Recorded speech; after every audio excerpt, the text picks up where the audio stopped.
If Beale Street could talk, Lovecraft Country, Ray, When They See Us, Quantico, NCIS, Los Angeles, The Mentalist, Undercover Brother. It's like a never-ending IMDb scroll of hits when it comes to my next guest. And then there's King Richard, for which she deservedly holds an Oscar nomination in the category of Best Supporting Actress for her turn as Venus and Serena's doting, but don't mess with her girls, mom, Orsine Williams. I'm talking about actress Aunjanue Ellis, who is featured in People's Oscars portfolio in this week's issue, out Friday, and will soon be honored at Essence Magazine's prestigious Black Women in Hollywood Awards. I will be there. I cannot wait for all the Black girl magic. But Anjanou, I am so happy to have you here with me now to talk about just this incredible moment in your career and go Frisco, because we are both San Francisco girls, so I'm even more excited. Hey Welcome to the now. Hey show. now. Thank you. I'm happy to be here. I'm happy to be here. First up, just congratulations on your Oscar nomination. I know so many longtime fans like myself are thrilled you are being recognized in this way after such a long, successful time in the business. So it's about a week out now, though, from the big show. How are you feeling? I'm taking it day by day, which is something I've learned in the last 2 years, that that's just what you have to do. You have to take things day by day. You know what I mean? I have had a good time these last couple weeks. I didn't expect that, that I would go to these events and win or lose. I'm like, oh, this is fun. I just didn't think that it would be like that, you know? And a part of it is I think I'm just happy to be out the house a little bit, to Right? be like hanging out with other human beings. You know what I'm saying? For So sure. there's that. But yeah, I'm really enjoying it. So I look forward to that. It's just hopefully this will be another night that I'm gonna have a good time. Yeah, I got to see you at the SAG Awards, the Screen Actors Guild Awards, and you were just on the carpet living life, looking fabulous. So, yes, I can attest to that. Thank you. I've read that landing the role of Orsine Brandy Williams in King Richard was not a walk in the park, and it was actually a bit of a challenge. But your persistence and your confidence and your ability just completely paid off. So take us into how you got the part for those who don't know. Well, I was, conventional way was sent the script, but the thing is that I knew that they were interested and were going to pursue, some other actors who are a lot more famous than I am. I'll just put it like that. But when I knew that, I for some reason I wasn't nervous about that. I wanted this part. When I read it, I was like, I want to do that. I want to do that.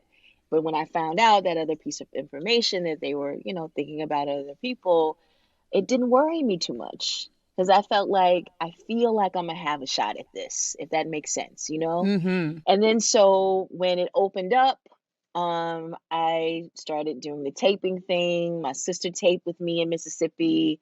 Then they had to go to Atlanta to work, and she taped with me on the phone from Mississippi. So it was a lot of taping and a lot of my sister and her time, taping with me and yelling at my niece and nephew in between takes. But it's what we do. And then that led to a meeting with Ray Ronaldo Marcus Green, my hitter director, and then that led to meeting with Will in California. And so I had to, on the down low, run to Los Angeles, get on a plane on a Saturday while I was doing Lovecraft Country, and run out to Los Angeles real quick, and read with Will, and I did, At his house, and had to right? change clothes on the plane, brush my. I've said this a thousand times. Yeah, at his house, brush my teeth. Because I couldn't, it's not like I could walk in Will Smith's house and be like, can I brush my teeth? Can I change my clothes at your house? I couldn't do that.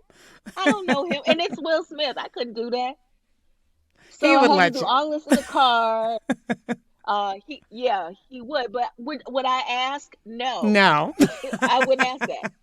Exactly. So then I read, and he was very lovely, and he fed me afterwards because that's what he does. He feeds people really well. And then I still didn't get the part. And then a week later, they called and told me that I was going to play Orsi. Oh, I love it. I love that Yeah. story. I mean, we're talking about Will there. Take me into the set, what it was like filming. I mean, we've heard for years that he will say he's a goofball, but he just went so deep into this character, and he, of course, has been lauded for his performance and is nominated as well. Did he, kind of stay there the whole time, or did you guys have some time to like just free up and have some fun? He stayed there. Mm. He stayed there.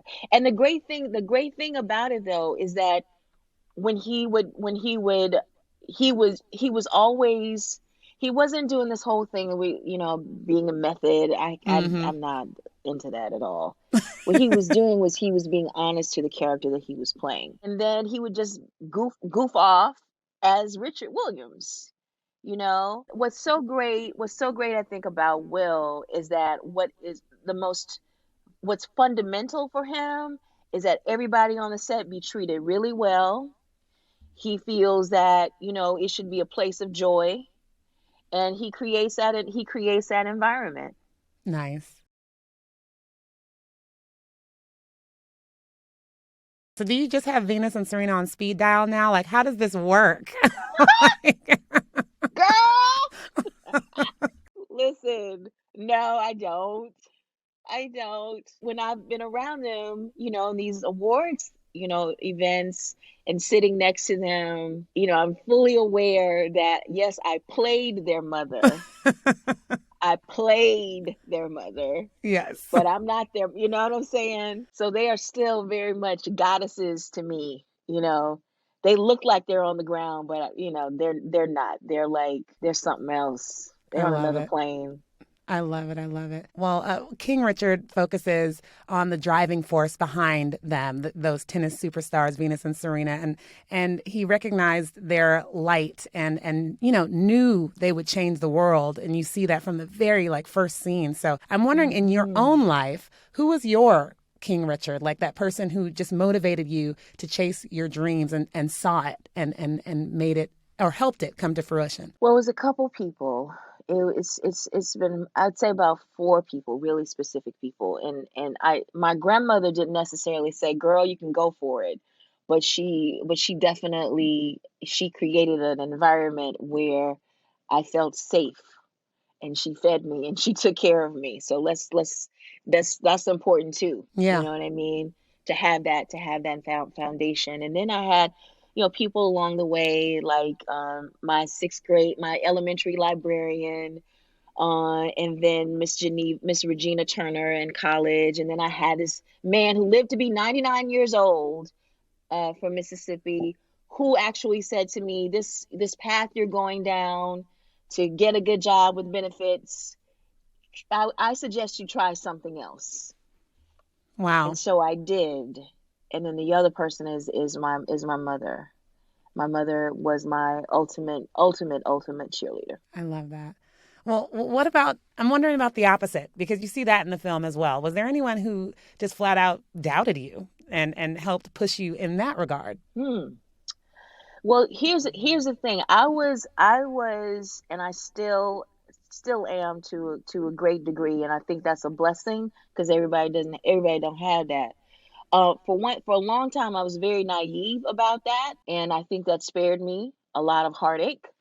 And I knew that I wanted to do something different, and I left Mississippi. I got in a car with this friend of mine. Her name is Renita Martin, and we got in a car in a blue Corolla. We had no money, none, zero. We shared a Snickers bar. We slept on the floor of her cousins who were at MIT because we had nowhere to live.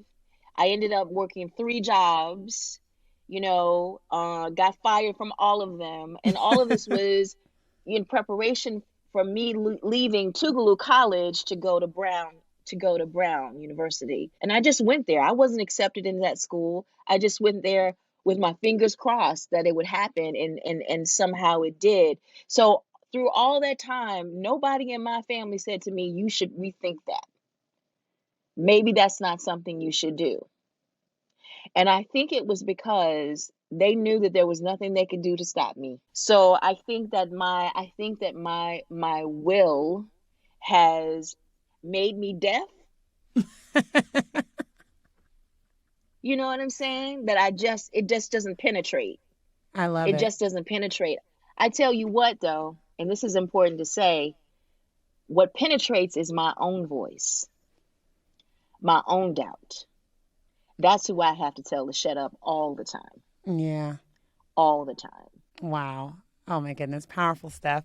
Well, you are seeing a claim that, our ancestors could only dream of. So I am just so excited for that. But at this point, along your journey, how does it feel to be a Black woman in Hollywood? You're being honored for that from Essence, and just just thinking back from your first role to now, like, do you feel like that journey, that diversity, inclusion, everything that we have been pushing Hollywood towards for years is actually happening now? Well, first of all, I just want to say this, being a part of this was a, was a personal, very specific dream that I had, was to be included in this.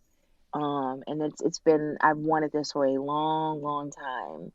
So I'm so happy, and I'm so happy about that. So I want to say that. I think what's important to say, that we are in a lot of stuff now, and we have some wonderful, women producers who are creating some, great, great stuff, And I think the next step here is our owning the studios. How about that? And also, having more say about, what gets greenlit and that kind of thing. But also the breadth of our imagination, that we can put on screen, small and big screens. There's an expectation that we are really limited, or they want to keep us very, very limited. And what that looks like, that's my resistance fight every day. That I want to be able to tell stories like Terrence Malick.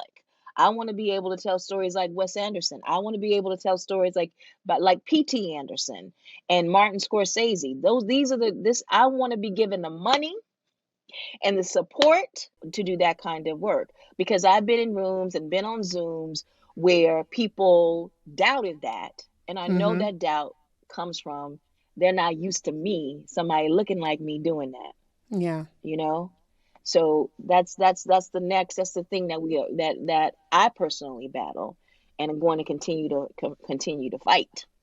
Come a long way, and there's a ways to go. I hear you. Well, just Ways last to last go. question. Last question. Who in your life are you most excited to share this moment with? I mean, up there, we get this win. Let's say this happens. Who is it that you are gonna? We're partying tonight. Who is it?